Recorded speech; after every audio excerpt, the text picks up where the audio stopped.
The mercy of God. Meditate a little on this mercy of the Lord. It is tender mercy, with gentle, loving touch. He healeth the broken in heart, and bindeth up their wounds. He is as gracious in the manner of his mercy as in the matter of it. It is great mercy. There is nothing little in God. His mercy is like himself. It is infinite. You cannot measure it. His mercy is so great that it forgives great sins to great sinners after great lengths of time, and then gives great favors and great privileges, and raises us up to great enjoyments in the great heaven of the great God. It is undeserved mercy, as indeed all true mercy must be, for deserved mercy is only a misnomer for justice. There was no right on the sinner's part to the kind consideration of the Most High. Had the rebel been doomed at once to eternal fire, he would have richly merited the doom, and if delivered from wrath, sovereign love alone has found a cause, for there was none in the sinner himself. It is rich mercy. Some things are great, but have little efficacy in them. But this mercy is a cordial to your drooping spirits, a golden ointment to your bleeding wounds, a heavenly bandage to your broken bones, a royal chariot for your weary feet, a bosom of love for your trembling heart.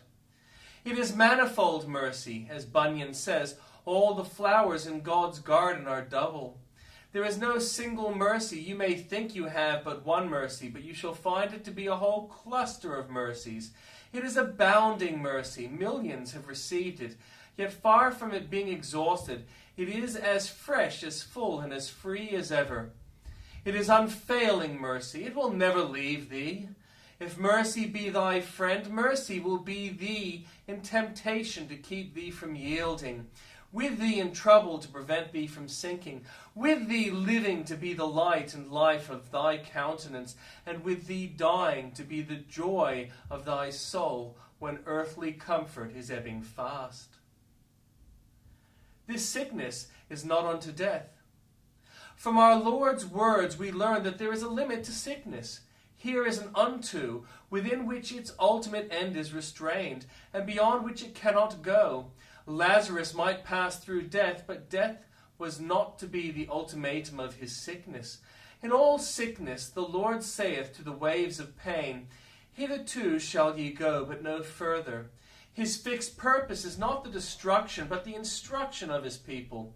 Wisdom hangs up the thermometer at the furnace mouth and regulates the heat.